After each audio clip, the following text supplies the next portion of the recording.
The MCU's salvation lies not with the A-listers, but with the forgotten heroes Marvel Studios has shamefully ignored. Coming in at number 10 is Deathlock. This cyborg soldier has seen the worst humanity has to offer. Once a soldier named Luther Manning, he was caught in the crossfire of a conflict that nearly destroyed him. He awoke in a dystopian future, his body rebuilt as a weapon of war. But despite the horrors he's endured and the programming that compels him to kill, Deathlock clings to the remnants of his humanity. He fights to control his destiny, battling his inner demons and striving to use his powers for good. Deathlock is a walking arsenal thanks to the cybernetic enhancements that give him the strength to tear through steel, the speed to outrun a speeding bullet, and the durability to shrug off explosions. He can also tap into any computer system, giving him an unparalleled edge in a world increasingly reliant on technology. With his combat skills, his knowledge of weaponry, and his tragic backstory, Deathlock could bring a new dimension to the MCU. Imagine him wrestling with the morality of his existence while fighting alongside the Avengers or the Guardians of the Galaxy. At number 9, we have the unbeatable Squirrel Girl. Don't let the name fool you. This superhero is more than just a bushy-tailed brawler. Doreen Green might look adorable, but she possesses the proportional speed and strength of a squirrel, which makes her surprisingly strong and agile. She can also talk to squirrels, an ability that has saved the day more times than you might imagine. But Squirrel Girl's true superpower is her ability to connect with others. She faces every challenge with unwavering optimism and an unshakable belief in the good in everyone, even her enemies. She's taken down some of the Marvel Universe's most formidable foes, including Thanos and Doctor Doom, not through brute force, but through empathy and understanding. She even convinced Galactus to spare Earth by offering him a planet made entirely of Utz. In a world where heroes often resort to violence, Squirrel Girl's unique approach to conflict resolution could be a game changer for the MCU. Coming in at number 8 is the enigmatic Sleepwalker. This alien superhero patrols the Mindscape, a dimension that links the minds of all living beings. While pursuing his archenemy, Cobweb, he became trapped in the mind of a college student named Rick Sheridan. Now, he emerges from Rick's mind while he sleeps, battling the nightmares that plague humanity. Sleepwalker is a force to be reckoned with, possessing superhuman strength, speed, and durability. He can also fly, teleport, and manipulate the shape of objects with his warp gadget. But his most impressive ability is his power to amplify the mental powers of other psychics. Imagine him joining forces with Professor X, Jean Grey, or Scarlet Witch to create a psychic force unlike anything the MCU has ever seen. At number 7, we have the freedom-fighting free spirit. Kathy Webster is more than just a skilled athlete and martial artist. She's a woman of action, driven by a fierce, independent spirit and an unwavering commitment to justice. After being chosen by the Grandmaster to compete in a multiversal game, she was inspired to use her enhanced abilities to fight for those who cannot fight for themselves. Free Spirit's powers might seem simple at first glance, but her enhanced strength, speed, and agility, coupled with her ability to defy gravity, make her a formidable opponent. She's also a brilliant strategist and a natural leader, capable of inspiring others to fight for what's right. Free Spirit's unwavering dedication to her ideals and her refusal to back down from a challenge would make her a perfect fit for the MCU. Coming in at number 6 is the magnetic mistress, Polaris. The daughter of Magneto, Lorna Dane inherited her father's ability to control magnetism. But unlike her father, she's chosen to use her powers to protect the innocent and fight for a better world. Polaris is a walking electromagnetic phenomenon. She can manipulate magnetic fields to fly, create force fields, and control metal objects with the flick of her wrist. She can even control the iron in people's blood, a power that gives her a unique and potentially deadly edge in combat. But Polaris' story is more than just her powers. She's a complex character who has struggled with mental health issues and the weight of her family legacy. Her internal battles and her unwavering determination to forge her own path make her a compelling and relatable hero. At number 5, we have the noble warrior, Beta Ray Bill. This alien hero proved himself worthy of wielding Thor's hammer, Mjolnir, granting him powers similar to the god of thunder.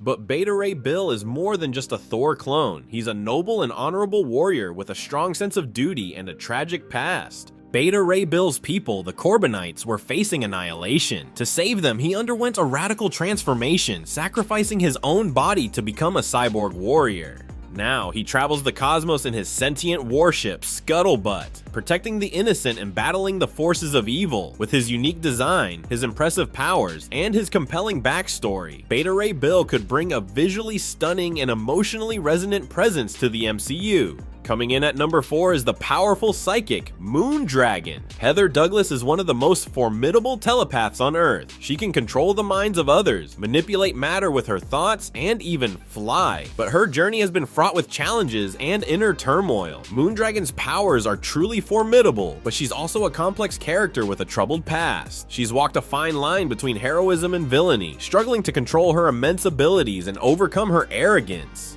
With her indomitable will and her unwavering determination, Moondragon could be a fascinating and unpredictable addition to the MCU. At number 3, we have the Cosmic Crusader, Quasar. Wendell Vaughn is a former TIELD agent who wields the quantum bands, ancient alien artifacts that grant him mastery over energy. He's a skilled fighter, a brilliant strategist, and a dedicated protector of the universe. Quasar's powers are truly cosmic in scope. He can fly, teleport, create energy constructs, and even manipulate matter. He can even create apertures into the quantum zone, a dimension of infinite energy, allowing him to travel vast distances in the blink of an eye. With his incredible abilities and his unwavering commitment to justice, Quasar could be a key player in the MCU's cosmic adventures. Coming in at number 2 is the one-of-a-kind Machine Man X-51, also known as Aaron Stack, is a robot with a human heart. He longs to understand what it means to be human, to experience emotions and connect with others. Machine Man is incredibly strong, durable, and fest with a variety of built-in weapons and gadgets at his disposal. But his true strength lies in his unique perspective and his unwavering determination to find his place in the world. With his blend of action and introspection, Machine Man could bring a thought-provoking and action-packed presence to the MCU. And finally, at number 1, it's the soaring superhero, American Eagle. Jason Strongbow is a Native American hero with a deep connection to his heritage. He's a symbol of strength, courage, and resilience, dedicated to protecting his people and his land. American Eagle's powers are rooted in his Native American heritage. He possesses superhuman strength, speed, and agility, making him a formidable warrior. He's also a skilled archer, capable of hitting targets with pinpoint accuracy. But American Eagle's greatest strength is his unwavering commitment to his values and his people. He could bring a new dimension to the MCU's exploration of diversity and representation, showcasing the rich history and traditions of Native American culture. So there you have it, the top 10 forgotten Marvel superheroes who could save the MCU. These are characters with the power, the personality, and the backstory to make a real impact on the big screen. Hopefully, Marvel Studios will take notice and give these heroes the chance they deserve. What do you think? Which of these forgotten heroes would you like to see in the MCU? Let us know in the comments below, and don't forget to like and subscribe for more awesome Marvel content. The Marvel Cinematic Universe has introduced us to a vast array of heroes, but there are still countless others waiting to be discovered. These forgotten heroes offer a chance for the MCU to explore new themes, diversify its cast of characters, and address some of the criticisms it has faced in recent years. Imagine Deathlock grappling with the ethics of artificial intelligence in a world where technology is rapidly advancing. Picture Squirrel Girl reminding us of the power of empathy and understanding in a universe often defined by conflict. Envision American Eagle bringing the rich history and traditions of Native American culture to the forefront of the MCU.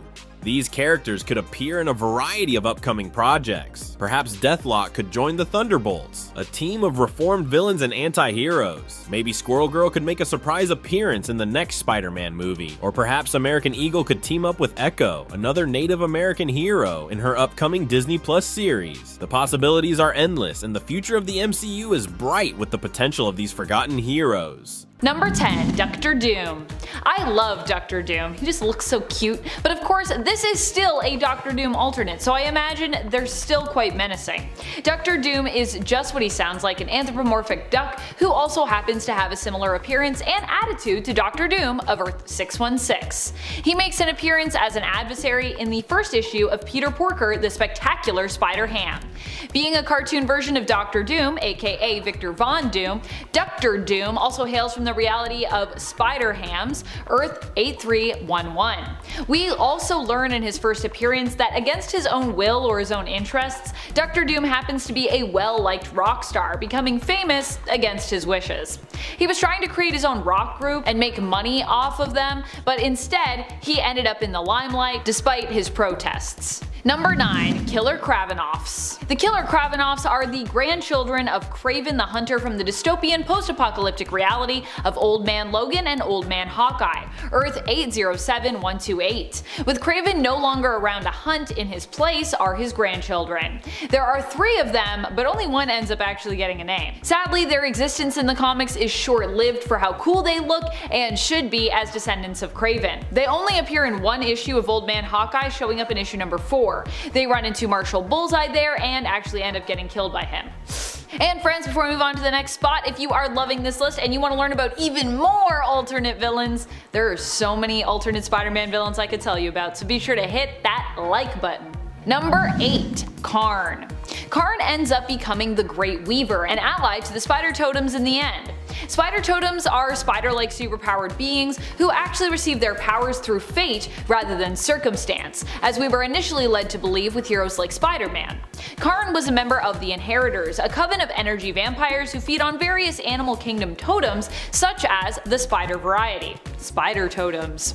After Karn was blamed for the death of his mother, he was made to work to atone his misdeeds. He traveled around various multiverses hunting down spider totems at the behest of the other Inheritors, though he never really enjoyed it and thus was a reluctant villain. When the previous Master Weaver ended up dead, Karn decided to take his place and instead became an ally to the Spider Army as opposed to a villain of theirs. He did however kill spider totems back when he was hunting and working for the Inheritors, and a member of the Inheritors really. Like his fellow Inheritors, Karn hails from the reality of Earth 001 and Loom World, which is their home world. Number 7. King Pig. King Pig is Spider-Ham's version of Kingpin. As such, King Pig hails from the same reality of Earth 8311. He is, as you guessed it, one big mean pig, who also happens to be a major crime lord, like his 616 counterpart. However, while Kingpin in the comics is more into drug rings and other organized crime, King Pig is into smuggling cheese and running the cheese market. Now I want cheese. King Pig operated in secret, and despite the police trying to uncover who was behind the crimes in their town of Hakawatami, Wisconsin, King Pig managed to be too sneaky for them to catch. In the end, it was up to Spider-Ham to discover just who was behind all this illegal activity. We already had Kingpin show up as the villain in Into the Spider-Verse, so how funny and great would it be to see his Toon counterpart in Across the Spider-Verse? Also, I'd really like to go to Spider-Ham's reality, if we get a reality hop, which I think we're gonna get to do that. Number 6. Goblin. In the Noirverse of Earth 90214, Green Goblin's counterpart is simply known as Goblin. Here, Norman Osborn is still a ruthless villain who is the major crime boss in New York and leads his own villainous group known as the Enforcers. The Enforcers are made up of former carnival freaks who each have their own unique talents, featuring characters like the Noirverse's Vulture and Chameleon. Goblin turned to a life of crime because he was mistreated, himself being a circus freak who was ridiculed for his scaly, green, reptile-like skin. Goblin in the comics is the one who is ultimately responsible for the death of Peter Parker's Uncle Ben and for the death of Ben Urich, the reporter and Felicia Hardy's former lover in this reality. Number 5. Patton Parnell. Patton Parnell has to be one of my favorite of the evil alternate Spider-Men out there, and I think he would make a bomb villain in Across the Spider-Verse Part 1, especially if we get some kind of League of Evil Spider-Men. Patton Parnell is the alternate Spider-Man from Earth 51412. Like the Spider, who is on Part 1 of our list, Parnell also has some sociopathic tendencies and enjoys recreational activities like burning ants with a magnifying glass.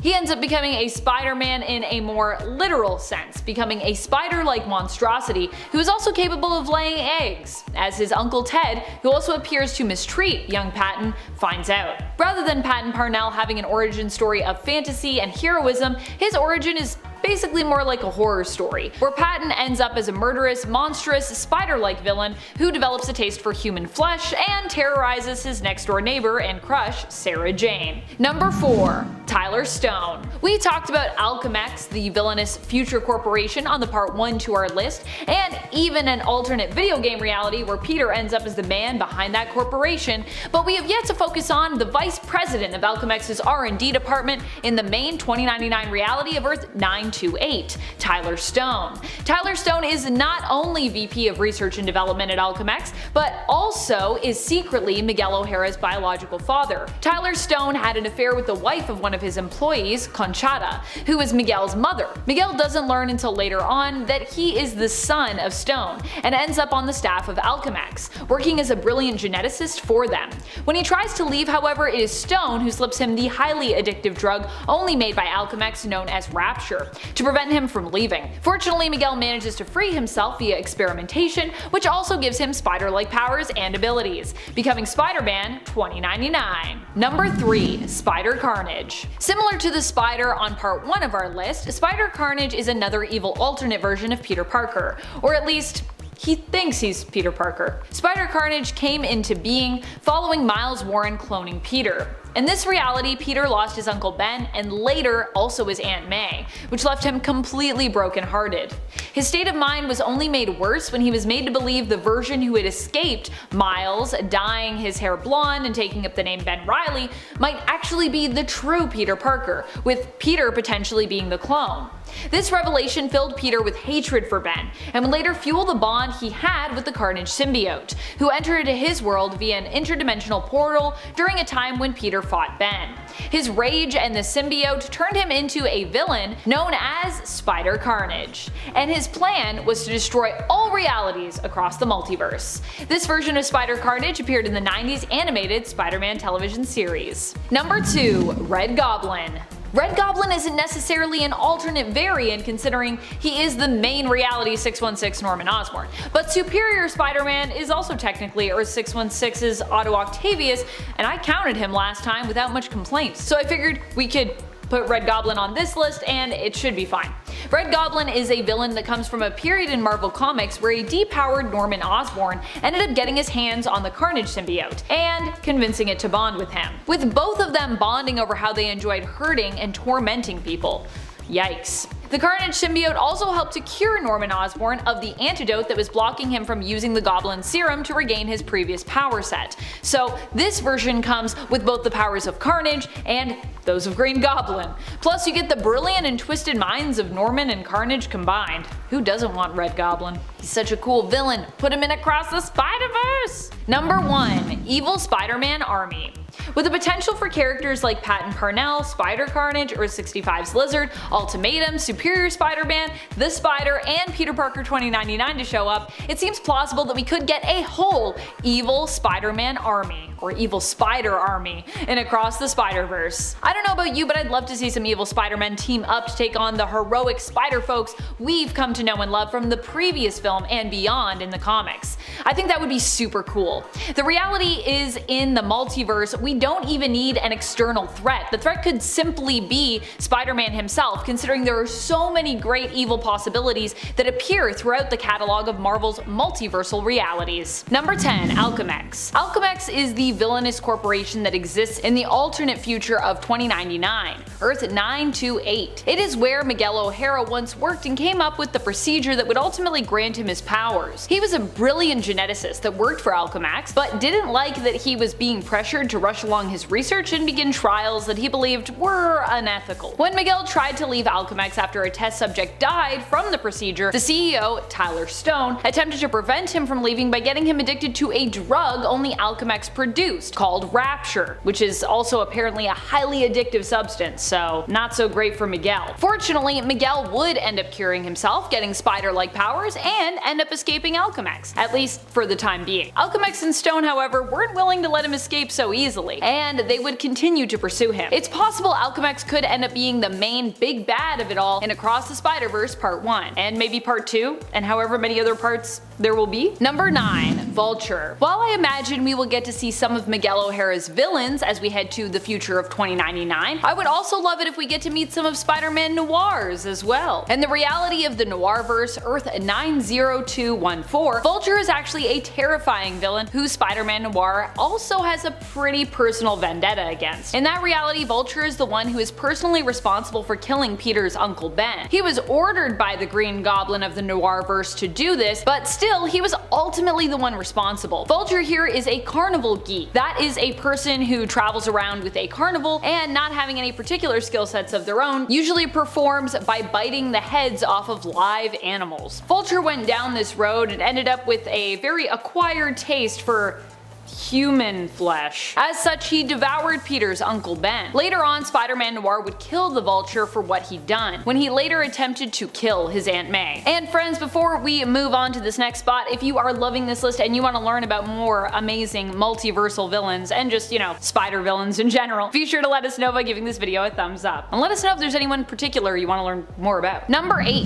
The Lizard. The Lizard of Earth 65 is the version we are talking about here. On Earth 65, the same reality that Spider-Gwen hails from in the comics, Lizard is actually none other than Peter Parker. Peter Parker is best friends with Gwen Stacy, and after she becomes the spider-like superpowered hero in this reality, in his place, he wants nothing more than to be like her. He does not know, of course, that this hero, his hero, is actually his friend Gwen. Done with being bullied and having to have Gwen stick up for him as well, he creates a serum which he uses on himself. It gives him power, but it also turns him into the monster and villain known as Lizard, as his reptile self takes over. The Lizard ends up dying when he comes up against Spider-Gwen and is only then revealed to be Peter Parker, Gwen's best friend. He dies in her arms. It's all pretty tragic. We saw an allusion to this part of Gwen and Peter's stories from Earth 65 in Gwen's origin flashback in Into the Spider-Verse. But what if Peter didn't die? What if he's still alive and he somehow returns? That would be intense for Gwen to deal with. Perhaps he's an alternate of this alternate who is still alive, or perhaps, like I said, the Lizard didn't really die in Gwen's universe. There are multiple approaches you could take here. I personally would love to see him come back because I just would love to see their dynamic. Number 7. Ultimatum. Ultimatum is actually an alternate and evil version of Miles Morales in the comics, who hails from the main continuity of Earth 616. You see, in the comics, Miles is actually not from the main continuity, not originally, but instead from an alternate universe, the universe of Earth 1610, known as the Ultimate Universe, because that was the line of comics that it was a part of. The Ultimates themselves were actually a superhero team akin to Earth 616's Avengers. On Earth 616, Miles Morales was a criminal who ended up traveling for a time to Earth 1610. When he returned home to Earth 616, he learned that Miles Morales of 1610 was also residing there. Resentful of the other Miles Morales, Spider-Man, and wanting him out of his way, he aimed to send Miles and his family back to their home reality of Earth 1610, against their will, obviously. Fortunately, Miles and his uncle, Aaron Davis, aka Prowler, who also wound up resurrected and on Earth 616, foiled the plot of Ultimatum, defeating him. At least for now. Miles is such a sweetheart in the animated Spider-Verse reality, so I'd really love to see him fight against someone who is very much his opposite. I definitely want to see Miles take on his evil version. Number 6. Peter Parker 2099. In an alternate 2099 future, not the same reality that Miguel is from, Peter Parker actually becomes the CEO of Alchemax, the villainous corporation that Spider-Man 2099 once worked for. In this reality, Peter Parker was still Spider-Man, but allowed the public to believe that the hero was dead. Retired from heroics, he became the CEO of Alchemax, working sort of in secret, because he's supposed to be dead. His plan was to fix his past mistakes and bring back all of those people whom he couldn't save during his time as Spider-Man. This alternate version of Peter also has a prolonged lifespan due to fancy future anti-aging technology, so that's how he's still alive, by the way. He attempts to get Miguel from the alternate 2099 reality, which is I guess really the main 2099 reality, and his own younger self to join him, but both refuse, prompting 2099 Peter to fight Miguel. This evil version of Spider-Man I think could fit well into Across the Spider-Verse as a main antagonist, considering his whole plot involves rewriting reality, which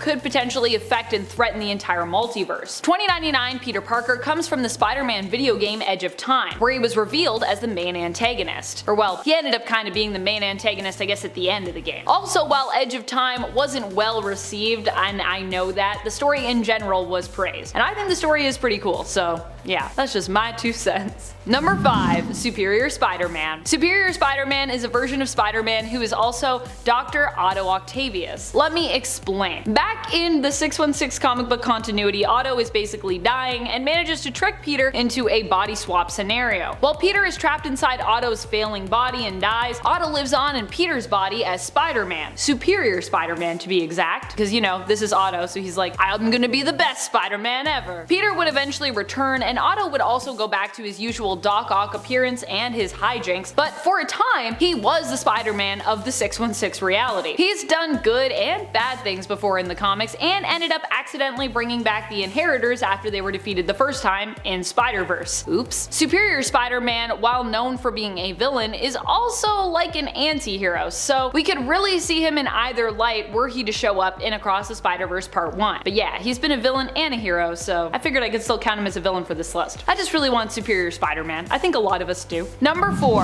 Army of Doc Ocks. Why stop at 1? Or I guess 2 Doc Ocks when we could have a whole army of them, right? I mean, there isn't just Doc Ock, Otto Octavius somewhere out there. We also have Olivia Liv, Octavius's version, and we could have Superior Spider-Man as well. There are lots of cool alternates of Otto out in the multiverse that we could meet in Across the Spider-Verse, and Doc Ock is such a powerful and interesting villain that we could have a whole army of them to face. I'm not sure what the motivation would be, or like who would ultimately be the Doc Ock in charge, the like head Doc Ock, maybe Superior, but I'm sure when all those octopi put their minds and I guess their tentacles together, they could come up with some pretty ingenious schemes. Also, I feel like now that I said put their tentacles together, I'm like, ooh, maybe I shouldn't have said that, but I said it.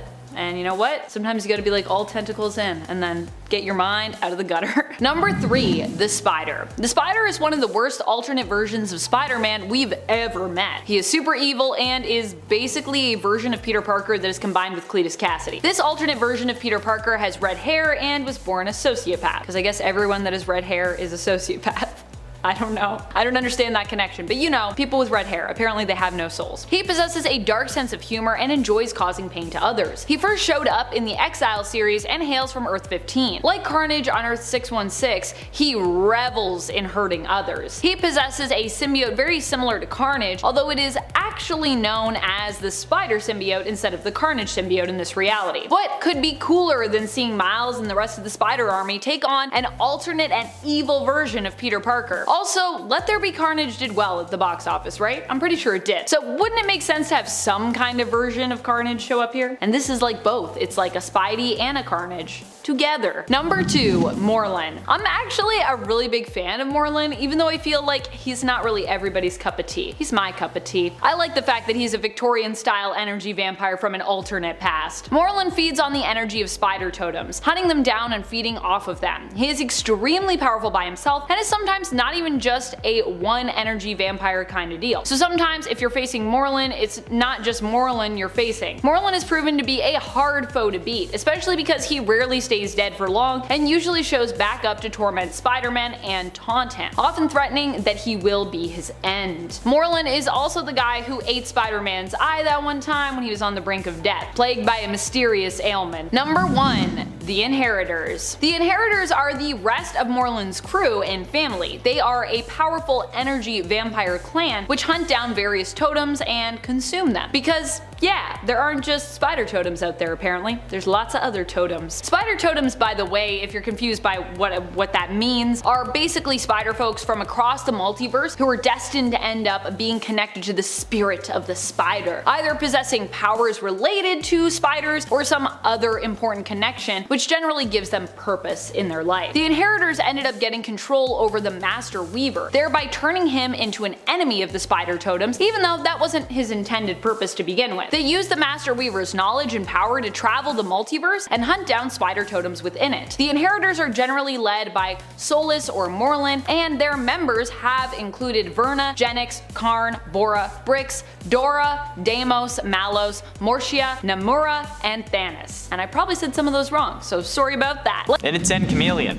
Being the first villain Spider-Man ever faced way back in Amazing Spider-Man #1 in 1963, I think we're due for a chameleon appearance in the MCU, and honestly, I think we could be getting it. With the build up to No Way Home on the horizon, with the movie planning to come out this Christmas, I have a sinking feeling that what we'll be seeing isn't exactly a multiverse of villains, but rather Chameleon taking on these other appearances. We've already had a theory of the Chameleon being present in Far From Home, especially since John Watts revealed that it would be great for the Chameleon to appear in Far From Home before before settling on Mysterio, and with the insane technology being present in the MCU at this point, they could really do anything they wanted. So Chameleon really being the villain in No Way Home is certainly what I'm betting on. It would make people mad for sure, but it would be such a good twist. The only way I'm not going to believe it is until either after the movie's done or if we see two villains at the same time. In at 9, Rhino.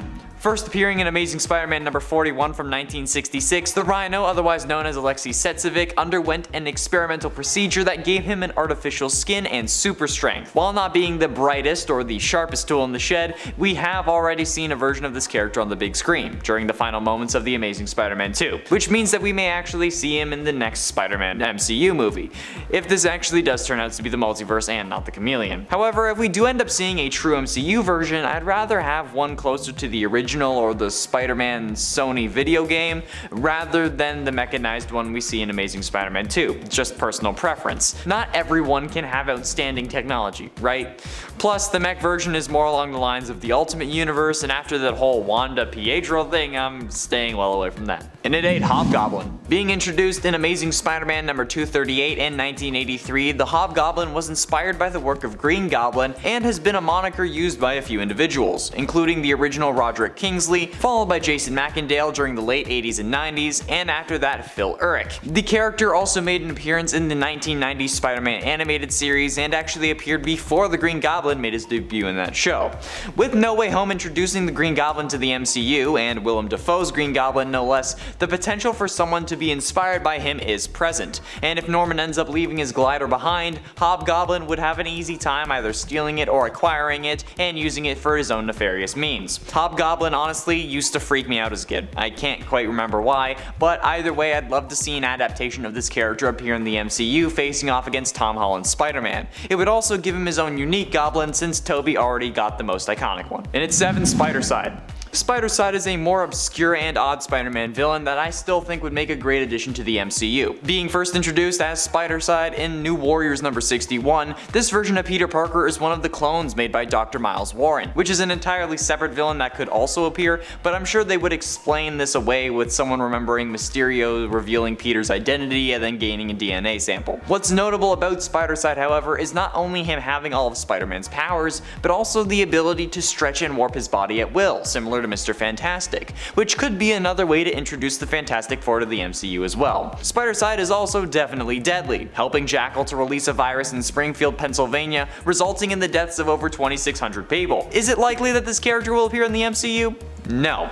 But would I love to see it? Absolutely. And at 6, Morbius. Michael Morbius will be getting his own movie in 2022. However, it is not planned to be a part of the MCU, rather a part of the SSU, Sony's Spider-Man universe, along with Venom, Venom Let There Be Carnage, and Kraven the Hunter. First introduced in Amazing Spider-Man number 101 in 1971, Dr. Michael Morbius was a scientist born in Greece who became a Nobel Prize winning biochemist. He was suffering from a blood disease and developed an experimental treatment in an effort to cure it. Its side effects though turned him into vampire Jason, who ended up needing to consume blood in order to survive and gain typical vampire characteristics such as aversion to sunlight and the powers of flight, enhanced strength, speed, and a healing factor. His overall appearance also changed as well. He gained fangs, his nose flattened to appear more like a bat, and his skin became extremely pale like me but with less of a nose and sharper teeth. Additionally, the victims of his bite would turn into living vampires themselves, which is absolutely crazy. This character also made an appearance in the 90s Spider-Man animated series, however it was a kids show so he had to consume plasma instead of blood, and his origin was changed as well when he spliced his DNA with Peter Parker's using the neurogenic recombinator and a bat jumped in front of the ray. Would I like to see him in the MCU? Of course, he's an iconic villain, but I don't know if Sony is gonna let go of the leash that they have around the other Spider-Man characters considering how well Spider-Man's doing in the MCU and they ain't making enough profit from it. Just saying. Halfway through into number 5, Kingpin. Wilson Fisk. First appearing in The Amazing Spider-Man number 50 in 1967, Wilson Grant Fisk is a wealthy entrepreneur and philanthropist by day, but secretly is a criminal mastermind running nearly all of New York's underground activities. The character has been adapted into multiple different media, including video games, TV, movies, and cartoons as well. But could the character be coming to the MCU? It's possible, with fans speculating the introduction of Matt Murdock, also known as Daredevil, as Peter's lawyer in No Way Home, both characters the Kingpin Kraven is associated with will be in the MCU, and considering the magnitude of that and his existence in the Daredevil Netflix series, it's certainly possible we get Wilson Fisk on the big screen. The reason people believe Matt Murdock to be in this movie is thanks to a slight differentiation in the leaked trailer versus the official one. In the scene where the files are slammed onto the desk, in the leaked trailer we can see this man's face. However, in the official one, his face is out of frame. This seems to indicate the desire to keep his character secret, but is this the case, or is Marvel just pulling a double bluff? I guess we'll have to wait until Christmas to find out. In at 4, Kraven the Hunter. Kraven the Hunter is one of Spider-Man's earlier villains, appearing first in The Amazing Spider-Man number 15 from 1964. Since then, Kraven has endured as one of the web-slinger's most formidable foes, and is part of the collective of adversaries that make up Spider-Man's rogues gallery. Kraven has since come into conflict with other heroes as well, such as the Black Panther. He is also the half-brother of the Chameleon, and is one of the founding members of the Sinister Six. With the potential of Chameleon being introduced in No Way Home, we also have to consider Kraven's likelihood of appearing, especially considering how he's getting his own movie in the Sony Spider-Man universe, which means if the two universes ever merge or cross over due to some other spell gone wrong, the character will surely make an appearance or at least be confirmed, even if he's not on screen, because you know, he'll be in that universe. Kraven is one of Spider-Man's most iconic villains and is one that I see as a recurring request by fans. I certainly think that there are more interesting characters that could be used instead, but I'd still be happy to see him in the MCU. Getting close to the end, in at number 3, Spider-Carnage. Spider-Carnage is my favorite alternate version of Spider-Man. Being introduced in the Spider-Man animated series from the 1990s, this version of Peter Parker shared most of his early life with the superior counterpart. However, the difference between the two was Aunt May at some point died as well, being buried next to Uncle Ben. But thanks to some messing around with interdimensional portals by Jonathan Owen, a version of the Carnage symbiote sensed this Peter's anger and combined with him, turning him into Spider-Carnage, a villain set on revenge and the destruction of all realities. Man after my own heart. This character would require symbiotes to be introduced, but oh my god would I love to see this character on the big screen. Even if he only appeared in the final few episodes, Spider-Carnage is one of the coolest iterations of Spider-Man to date in my opinion, and is part of the reason why I love the 90s cartoon so much. Seeing this on screen would be a dream come true for me, and while it may not be possible, I want it so bad. I also want a pop figure of this character, cause that would be sick. Penultimately, in at number 2, symbiotes. On a more general note, symbiotes in the MCU would also be incredible. While they are mostly, I'm sure, going to be limited to the SSU, they would be required to see Spider-Carnage or any other really insane versions of characters, like Red Goblin or even Venomized anything. Even if it's not Venom or Carnage, someone like Scream, Toxin, or even Anti-Venom would make an amazing addition in my opinion. The first appearances of a symbiote occurs in The Amazing Spider-Man number 252, The Spectacular Spider-Man number 90, and Marvel Team-Up number 141, all of which released concurrently in May of 1984, in which Spider-Man brings a symbiote home to Earth after the Secret Wars. Secret Wars number 8, which was released months later, actually details how he got the symbiote. The concept was created by a Marvel Comics reader, with the publisher purchasing the idea for $220. The original design was then modified by Mike Zeck, becoming the Venom symbiote. The concept would then be explored and used throughout multiple storylines, spin-off comics, and derivative projects. Imagine pitching something as big as that and being paid $220 for it. Well, okay, adjusting for inflation, that would be $516 now, which isn't bad honestly, but for a character like Venom, is absolutely abysmal. Finally, in at number 1, Morlun. First appearing in Amazing Spider-Man Volume 2 number 30 in 2001, Morlun would be an incredible addition to the MCU, especially if they want to continue in the Spider-Verse sort of direction they appear to be starting in No Way Home. Morlun is potentially the biggest threat Spider-Man has ever faced, requiring a whole multiverse of spider people, or as they're referred to in the comics, spider totems, to take him down. Coming from Earth 001, Morlun uses these spider totems to stay alive, feeding on their energy and casually jumping from universe to universe to just squash their spider person like a bug. This guy is the backbone of the Spider-Verse concept, since a load of spider totems had to team up in order to take him down, but not without massive casualties. If they ever want a whole Avengers movie with just spider people, this would be the way to go. The MCU has achieved greater success than anyone could have dreamed of, and it's still expanding. Here are some heroes that we would like to see in the next team lineup. 10. Squirrel Girl. The all-powerful Squirrel Girl would wipe the floor with most MCU villains, and maybe that's why she hasn't made an appearance yet. She can talk to squirrels, of course, and is kind of like Spider-Man, but instead of spider abilities scaled to human size, it's squirrel abilities. Squirrel Girl is unbeatable, and that's comics and meme canon. While she might not look like much, she has technically defeated the likes of Kraven the Hunter and Galactus, so remember that when you're watching Fantastic Four in theaters in a couple weeks. 9. Moon Knight. MIA, Moon Knight, truly, like, where did Moon Knight go? Marvel dropped one of its best projects with a cliffhanger and then proceeded to do absolutely nothing else with him. Technically, he is part of the MCU, but he hasn't appeared anywhere but his TV show, which is a huge missed opportunity. Not only does Oscar Isaac embody the hero flawlessly, but his powers are fascinating and could be a major help to Earth's mightiest heroes. At least give us a season 2. 8.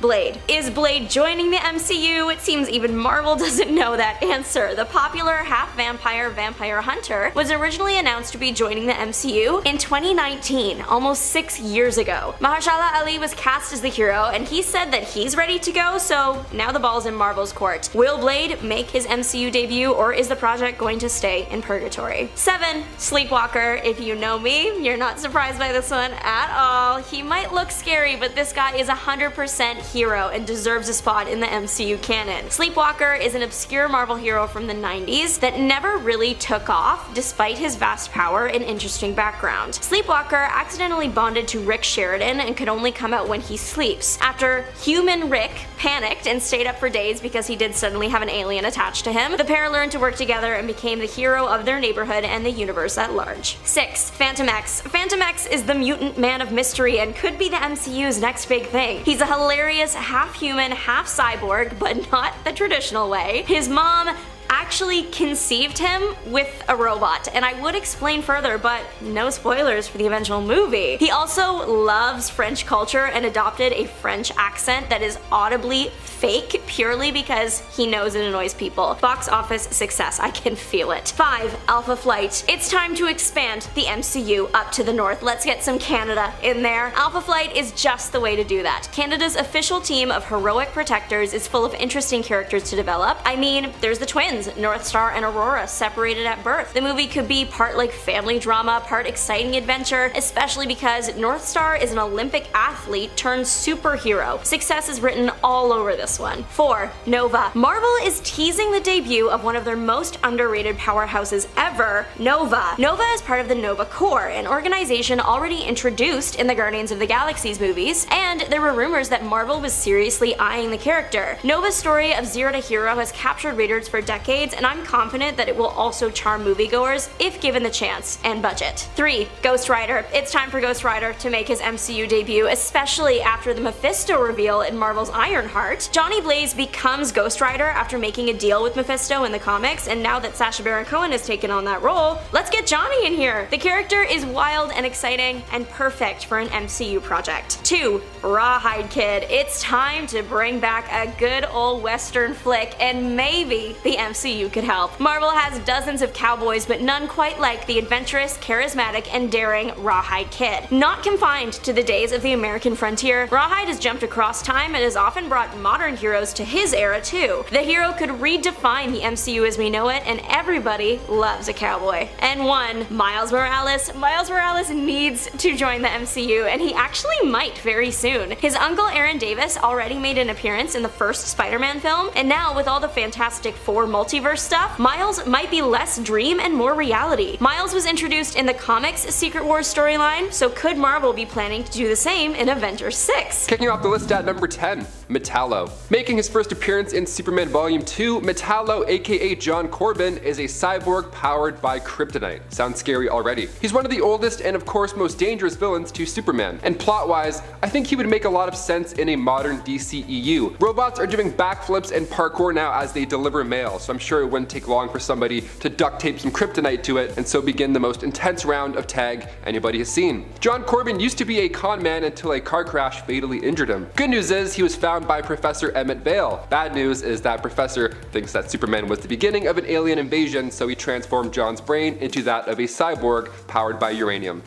Nice. Hip replacement? Nope, you're a robot now. Enjoy. His first task upon waking up was of course to go after Superman, but it gets wild because once Metallo was given a more human look to go along with the kryptonite heart, he took out Professor Vale, his own creator. He didn't see a use for Vale after his upgrade, which that's pretty terrifying. I'm here for this plan. Just wrap some kryptonite around a pigeon and send him. That would also probably work too. Number 9.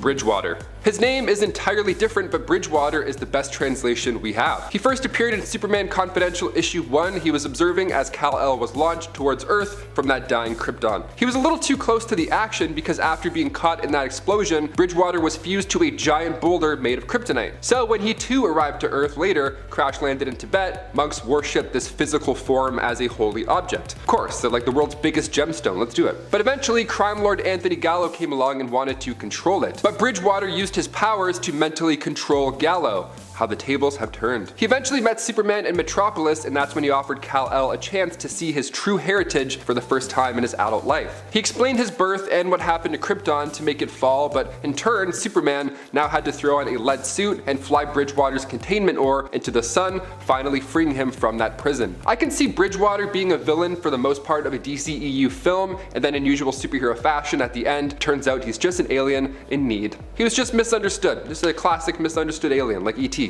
And before we continue with this list, you want to go ahead and give us a thumbs up. That would be lovely. You nerds are the best. Now let's get right back to this video. Nice and quick.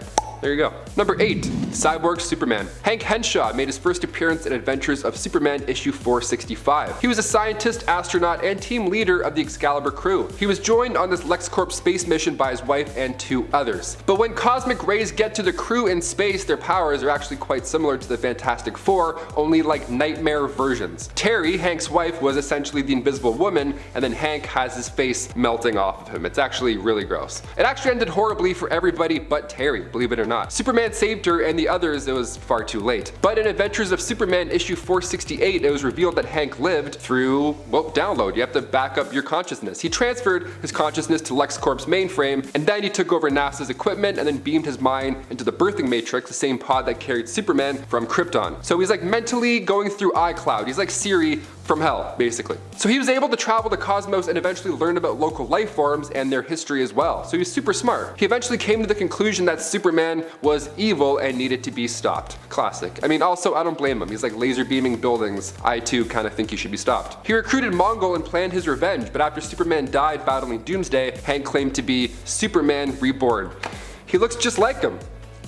Number 7. Brainiac. Another rival of Superman, Brainiac made his first appearance in Action Comics 242. Now this guy is a very specific villain. He would love to steal cities. Yeah, you heard me, not wallets or purses, cities. He took Metropolis at one point. I mean, this guy is just insane. He would use this thing called a shrinking ray, which does exactly what you would think it does, and he would take cities back to his planet. He just has a collection of cities. What a weird, I mean, try rocks. It's a bit more fun. Vril Dox. He started his days as a scientist, and then one day he successfully cloned himself because he needed an assistant, and who better to hire than yourself. There you go. He built the spaceship next and then traveled the cosmos, gaining knowledge and studying alien organisms with the help of his robot drones. But during these travels, he came across Krypton while General Zod was still running the show, so he shrunk down the entire city of Kandor and studied it in his ship. Which is also so funny to me. He's just checking out like cities and alleys. He's like, oh yes, I see. Google Earth, my friend, Google Earth. I don't know, it'll save lives. He made a remote scout unit that believed it was the original Vril Dox, and then it traveled to Earth and took over the body of sideshow mentalist Milton Fine, whose stage name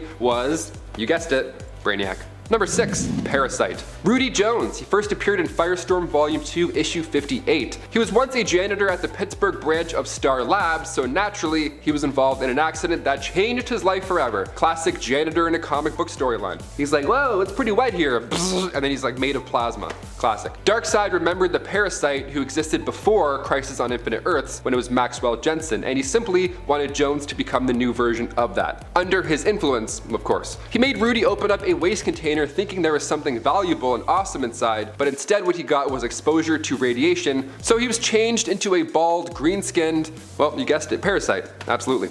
Number 5. Hellspawn. Originally a supervillain from Wildstar Comics before Jim Lee brought him into DC Comics in the New 52, he made his first appearance in Wildcats back in 1992, but come Superman Volume 3 Issue 7, Lord Hellspawn made his arrival to DC Comics. And he's so scary. The Damonites were developing autoimmune disorders, so he was desperate for a solution, this alien dude. And of course, he was also a hint of crazy, so his own people put him in a prison. He gained power from a blue flame on the moon Europa, and then in turn gained a handful of followers. He gained these amazing abilities: metamorphosis, phasing, super speed, super strength. He also looks terrifying and he's immortal, so that sure helps in a heated exchange. So he was locked up in this prison called the Eye, which later became the headquarters of Team Stormwatch, which was the planetary defense unit. Now when Harry Tanner set off an explosion, cut to 4,000 years later, that part of the cell launched and crashed into Earth in the Himalayas. That dude from Monsters Inc.'s like, welcome to the... No, not you, you're terrifying. No yellow snow cones for you, sir. Hellspawn later abducted Superman, they got in a heated battle, but of course Superman saved the day. We could do for this guy in the DC EU, another crashed alien, the people of Earth would be like, who is it now? Can someone deal with this guy, please? He's on fire, he's blue, he's on fire. Number 4. Super Doom. Coming from Earth 45, this Superman was also a project gone wrong. He first appeared in Action Comics Volume 2 Issue 9 back when Jimmy Olsen created a machine that turns thoughts into reality, which sounds scary when you think about it. You're like, I don't know if I want to do it, no one read my stuff. The gang decided to make a robot Superman out of this tech. They ended up selling this device to Overcorp, which made it into Superman the Last Night of Tomorrow, aka the monstrous Super Doom. It just sounded like a bad idea. Even as I was saying it out loud, I'm like, oh come on Jimmy. Overcorp used him to take over the planet, but still, that wasn't enough. Super Doom entered the bleed space where he would then search the multiverse for all of its creators, destroying planets and other versions of Superman like Optiman of Earth 36 or Superman of Earth 42, but eventually came to Earth 23 and had to go toe-to-toe with their Superman, President Calvin Harris. I'm all for this guy. We're gonna get some DCEU multiverse stuff going on. He could totally slip in. Number 3. Toyman. This guy we saw in live action before in Smallville, so there's hope that he'll make an appearance in the DCEU. Toyman, aka Winslow Schott, is considered a mechanical genius who, yes, is also a little mad. His first appearance was in the Golden Age back in Action Comics issue 64. On the cover, he's hopping over Superman by using a pogo stick. So if we're bringing him into live action, we need this scene to happen. The theater would applause, it would go nuts. He first designed an army of toy soldiers that actually shot knockout gas. Toy Story, but make it a horror film. There you go. The second version of Toyman is my personal favorite. Jack Nimble took Winslow's spot in the 70s after he retired. His outfit was much better. He dressed like a jester and he flew a little plane. A plane that he was far too big for. He kept his legs outside of the plane on the wings. He's just man-spreading like a true villain. Number 2. Mr. Mxyzptlk. This man of mystery made his first dazzling appearance in Superman Volume 2 Issue 11. He is awesome. Now at first sight, he seems like an ordinary dude. He's in the office with Lois and Clark, he's the new guy in the office, and right as Lois and Clark are gearing up to leave for their lunch, that random dude starts to rub Lois's feet. In the office, he's just rubbing feet, just a foot guy in the office. He has a coffee in one hand and a foot in the other. Normal office behavior, so weird. But it's even weirder when Lois agreed to go get lunch with that guy. She bailed on Superman, which is insane. She went with Foot Rub Ronnie. They go to lunch and they come back 4 hours later, which is concerning. And then at this point, Lois still doesn't know what happened or anything about this man. She doesn't know how much time has passed. She's oblivious to a gorilla attack that's happening behind her. She's in a daze, something's wrong. And then he turns Lois into a mannequin, like an I Am Legend. So what's happening? This is terrifying. This man is not into foot rubs or he doesn't work at this office. He's actually an imp from the 5th dimension. His real name doesn't even translate into Earth's languages, so we call him Mr. Mixie. He can manipulate anything and everything. He is nigh omnipotent. I think a 5th dimension imp would actually be great for the cosmic elements of the DCEU. Like I said, Marvel's getting all trippy with their cosmic TV show, Disney Plus shows. They can do this if they want, I'm just saying. Number 1. Manchester Black. Making his very first appearance in Action Comics issue 775, he's an English dude who ran a team of anti-heroes called the Elite. He had a horrible childhood, his parents were awful to him, so he grew up believing that the best way to handle a villain was just to take them out. Brutal. Little different than Bruce Wayne, just a tad. Superman of course wasn't on board with this level of violence, so he interfered with the Elite after they had started violently taking down their enemies. Manchester Black used his telekinesis abilities to give Superman a stroke, so he was evil and actually pretty powerful. He can read minds and manipulate them as well. Then after Manchester's death in Action Comics 796, his legacy still continued as his sister, Vera Black, took over the Elite.